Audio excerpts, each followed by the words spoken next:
Está começando mais um programa Entrevistas aqui na Rede Vida, o canal da família. Quero agradecer a Deus por estar aqui mais uma vez com você que vem nos acompanhando todos os dias, de segunda a sexta-feira, nesse mesmo horário. Vamos falar de fronteira? Vamos falar aqui com o professor doutor José Alberto Tostes. O professor José Alberto Tostes, ele é mestre e doutor em arquitetura. Professor, seja bem-vindo ao nosso programa. Eu agradeço e boa tarde e a todos os telespectadores da Rede Vida. Professor, eu achei muito interessante porque o senhor pesquisa desde 2001 a nossa fronteira, que é uma área bem diferente que contribui com o desenvolvimento que é a arquitetura, né, nesse ramo da construção, do crescimento, do desenvolvimento. E teve recentemente um curso, uma formação, né? Conta pra gente como foi a iniciativa, como se deu a iniciativa de trabalhar essa questão da formação com pessoas especificamente sobre a fronteira franco-brasileira. Bom, essa oficina ocorreu na cidade de Macapá e vem acontecendo em várias cidades do Brasil que fazem fronteira, principalmente na região do Mercosul. Graças a uma iniciativa na condição de conselheiro federal do CAL, em Brasília, nós conseguimos incluir na pauta o Amapá e a Guiana Francesa pelas peculiaridades que existem dessa fronteira, sendo a única de vínculo com a União Europeia. Professor, essa formação, qual foi o público que ela atingiu? Bem, o público específico atendido foi especificamente os escritórios de arquitetura e urbanismo constituídos e também um bom número de profissionais liberais que já vêm atuando no mercado. Professor, no seu ponto de vista, qual a importância de debater esse assunto com essa categoria? A importância ela se deve que essa relação com o exterior ela vem sendo desenvolvida já nos últimos 3 anos. Graças a uma ação na condição de conselheiro federal pelo Amapá, nós conseguimos em Brasília fazer um pleito para que a Guiana Francesa fosse incluída, por conta desse amplo processo de cooperação que ainda tem muito por ser feito nas mais diversas áreas. E a arquitetura e o urbanismo ela não é diferente desse contexto. O valor dessa preparação da oficina é que a atuação no mercado exterior ela depende de muitos princípios. Princípios legais de atendimento, da regularização do profissional no lugar de destino, questões de natureza jurídica, de reconhecimento do diploma para atuação, se for por longo prazo, as questões inerentes às exigências que são colocadas aos profissionais para fazer essa atuação. Então, diante desse conjunto de regras, a oficina ela teve como princípio explicar quais os passos iniciais para que esse processo de cooperação de trabalho recíproco ele aconteça. Conselheiro, conta pra gente sobre essa importância de atuar no exterior. Veja só, a atuação no exterior, nessa área de arquitetura e urbanismo, ela ainda é muito tímida do ponto de vista de valores em questão de balança comercial. Os estados que mais contribuem para esse processo São Paulo, que é o estado mais industrializado do Brasil, e o Rio de Janeiro.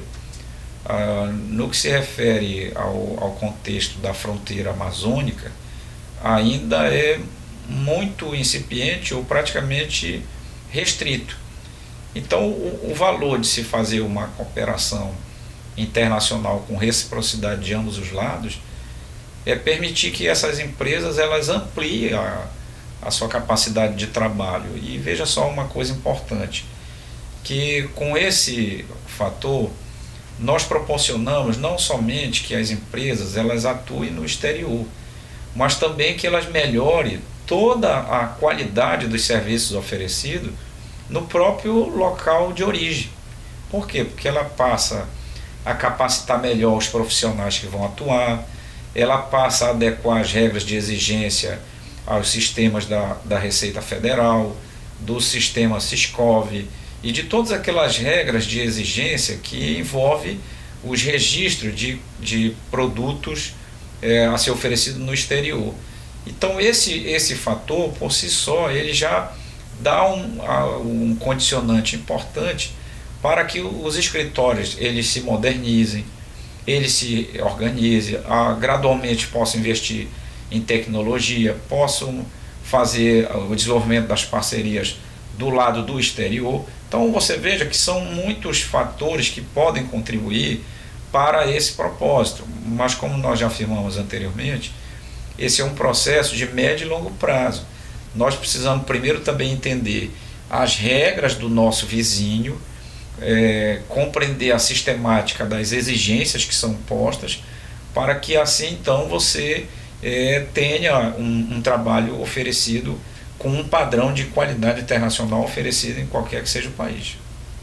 Conselheiro, quais são as regras de exigências para atuar no exterior?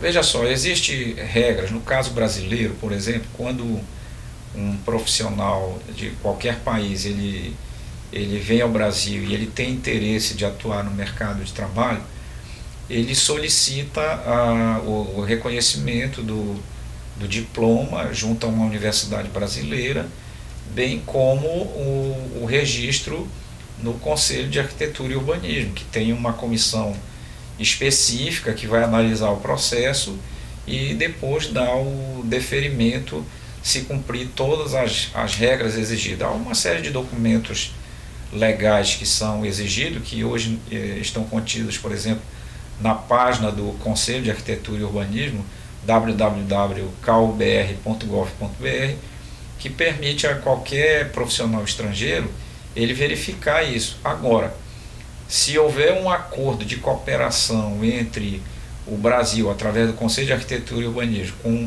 cada uma das entidades do país que tem os profissionais essa pretensão, isso já é um meio caminho andado no sentido de que, estando legalizado a questão dos documentos, facilita o processo de encaminhamento dessa questão. Professor, as empresas, os escritórios de arquitetura, quais são os passos para eles iniciarem a prestação de serviço na Guiana Francesa?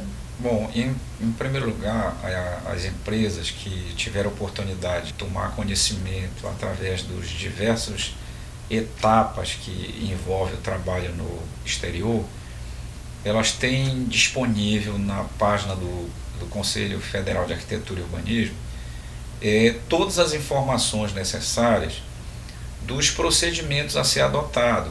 Cada país ele adota um sistema. No caso da União Europeia, existe uma série de requisitos, que nesse caso o Estado pertencente é o Estado francês, para que essas empresas elas possam. Agora, existe primeiro um processo preparatório que ele é de caráter nacional, no sentido de atender às exigências do que envolve comércio exterior, Receita Federal, registros de responsabilidade técnica feita perante o Conselho de Arquitetura e Urbanismo e todos aqueles outros mecanismos oficiais que orientam os procedimentos relacionados às questões de fazenda, parte econômica que envolve. Então, eu diria que os primeiros passos para que uma empresa ela possa se preparar para atuar no exterior é ela verificar que ela tem que fazer um pouco a mudança do seu perfil, que é um perfil voltado exclusivamente para o mercado interno e muitas vezes somente e exclusivamente para a realidade daquele Estado, para atuar dentro das exigências legais de um outro bloco econômico e de uma outra realidade que ainda precisa ser desvendada.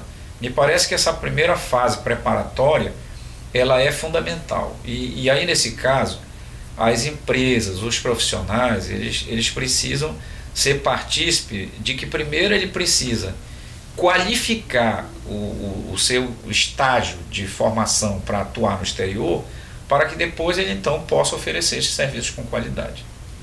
E, conselheiro, qual é o tempo que se dá para esse processo? Veja só, essa pergunta ela é importante porque a questão de tempo ela é relativa. Por quê? Porque o Conselho de Arquitetura e Urbanismo do Brasil, em primeiro lugar, ele assinou um protocolo que é a possibilidade de cooperação conjunta do Conselho de Arquitetura e Urbanismo do Brasil com a Ordem de Arquitetos da França.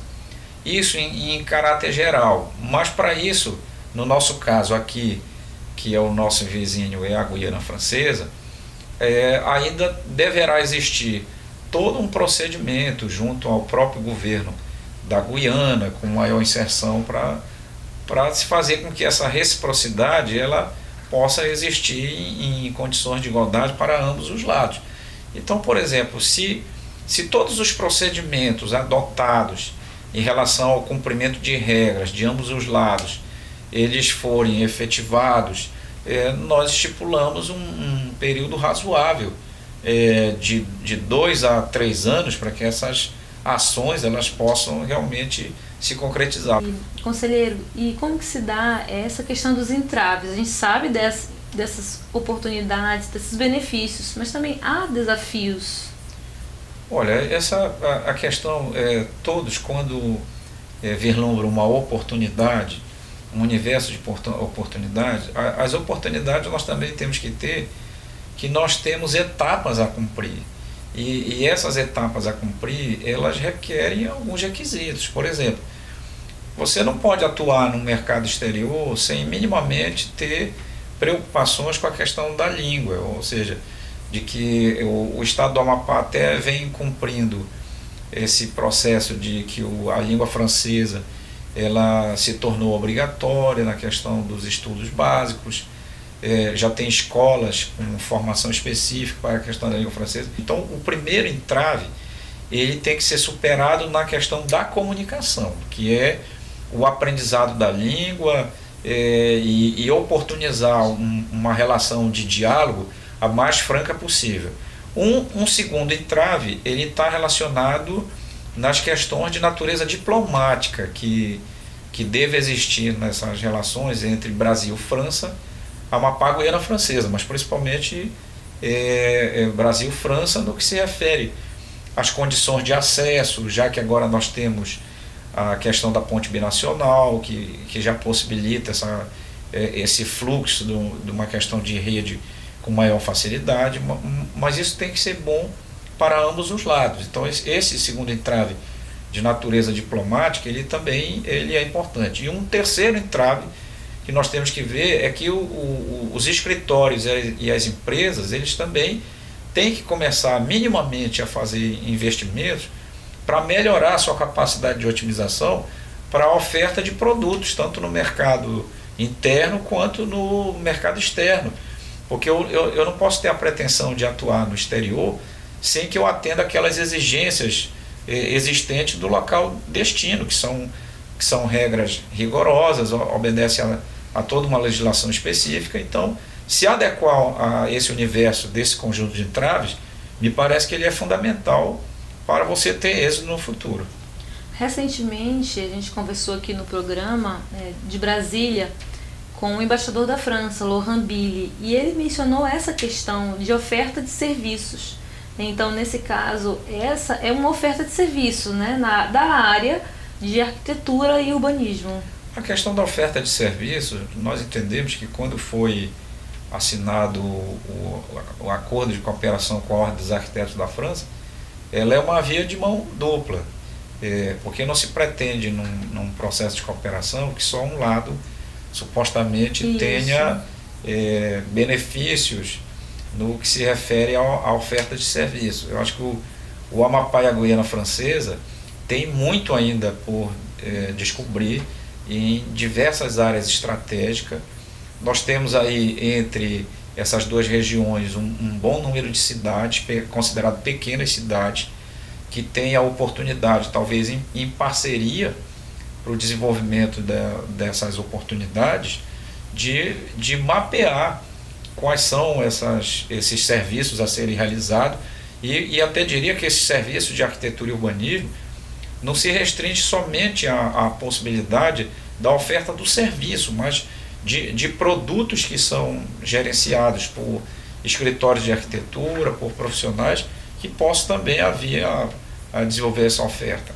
Há empresas, por exemplo, que trabalham com a questão de produtos, materiais para a área da construção civil, que poderiam perfeitamente também ter essa oferta. Lembrar que no caso da Guiana Francesa, muitos dos materiais para essa área da construção civil, eles são comprados em outros estados da federação, que não são fronteira, por exemplo, com o estado do Amapá. Então, esse pacote de serviços, de ideias e de produtos, ele pode, e aí por isso que eu lhe fiz a referência, que essa não é uma questão logo imediata, isso, porque ela requer também um entendimento sobre a realidade dos dois mercados existentes, tanto do lado do Amapá, quanto da questão da Guiana Francesa. Professor e conselheiro, o interessante é que a ponte já abriu, né, já é possível a trafegabilidade. A gente sabe que 12 mil pessoas atravessam a ponte anualmente, né, de acordo com os dados da DELEMIG, da Delegacia de Imigração. Então, que vem para cá, para Macapá, né, essas pessoas atravessam a fronteira. Então, a gente sabe que o fluxo é um número alto, né, de pessoas que atravessam a fronteira. E a questão da estrada, com certeza, após o término da estrada, isso vai agilizar bastante tanto a trafegabilidade de brasileiros para a Guiana Francesa, quanto de franceses para cá, para a nossa capital, né? Não tenha dúvida. Eu queria falar de um dado para você importante no que se refere a essa questão da cooperação com a Guiana Francesa. Em relação à questão das interações do caráter internacional, que ele é um propósito grande, vamos lembrar que na Guiana Francesa vive mais de 20 mil brasileiros oficializados. E os primeiros brasileiros que migraram para lá, hoje são comerciantes, empresários, que fazem investimentos não somente na Guiana Francesa, como também no Brasil, principalmente nos estados do Amapá, Pará e Maranhão. Ora, esse é um mercado em potencial do ponto de vista de que brasileiros contratem a oferta de serviços de profissionais, se não somente no estado do Amapá, mas também aqui no vizinho estado do Pará, que abre essa oportunidade. Há uma tendência natural de que o fluxo da ponte ele possa não somente oferecer determinados serviços, mas criar elos e vínculos para o desdobramento de nova oferta de serviços que passam a ser vislumbrados. E eu então iria dividir essa circunstância que o fluxo através da ponte possa ocasionar, que são investimentos inclusive em outras cidades do Amapá, como Oiapoque, Calçuene, enfim, que possa ter essa perspectiva com o desdobramento dos produtos a serem contratados. A gente percebe também que é Guiana Francesa, Guiana Inglesa, Suriname, né? Então a ponte ela abre-se ela para várias, né?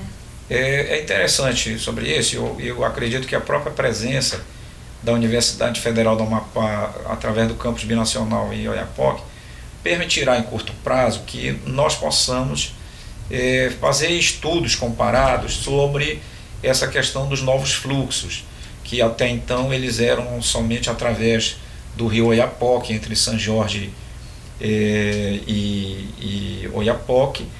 A partir da ponte você tem a perspectiva de um público que começa a fluir nesse fluxo, que não era somente aqueles que transitavam na relação Oiapoque-São Jorge, mas também a partir das capitais, Macapá e Caiena, Macapá, Santana e Caiena.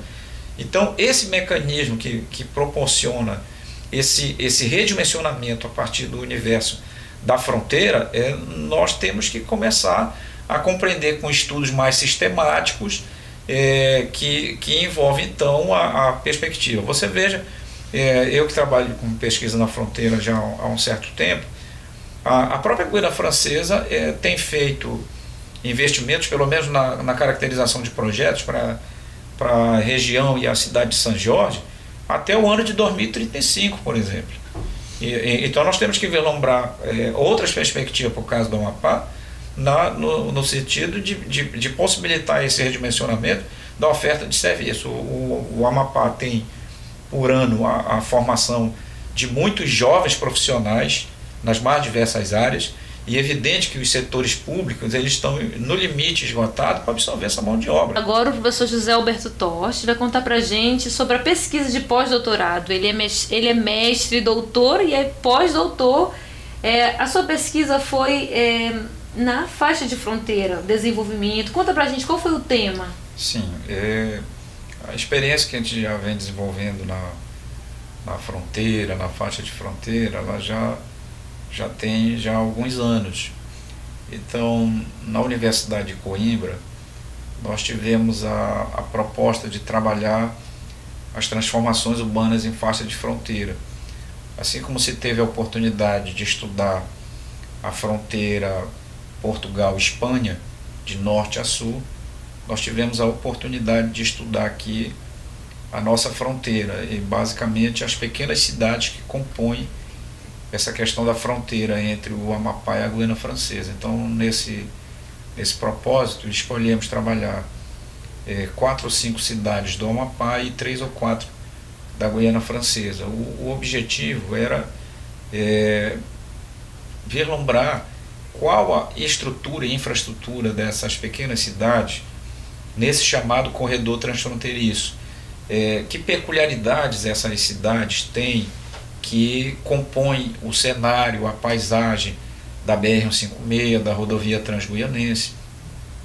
E um dos fatores importantes disso foi observar que são cidades muito dependentes do setor público, por exemplo, tanto do lado do Amapá quanto da Guiana Francesa. Então essa dependência do setor público motivada por aspectos de movimentação da economia nos mostra que essas cidades, tanto de um lado como do outro, são cidades pequenas, com limite de população até 20 mil habitantes, mas com muitas dificuldades no que se refere às questões do seu desenvolvimento local. Então, basicamente, o trabalho que ele hoje está publicado no site da academia.edu mostra um pouco toda essa trajetória que envolve formação, organização territorial, desdobramento econômico e perspectiva de desenvolvimento local, inclusive com prospecção de cenário para alguma das cidades, como Tartarugal, Calçoene, Oiapoque,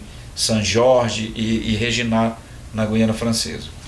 E, professor, como que se deu o processo de execução, de pesquisa, de levantamento de dados do seu trabalho? Veja só, do lado do Amapá nós selecionamos 5 municípios com 5 cidades-sede, que foram Ferreira Gomes, Tartarugal, Amapá, Calçoene e Oiapoque. E do lado da Guiana Francesa selecionamos São Jorge, Reginá, Macurriá e Caiena. Então essas cidades elas fizeram parte desse processo da pesquisa.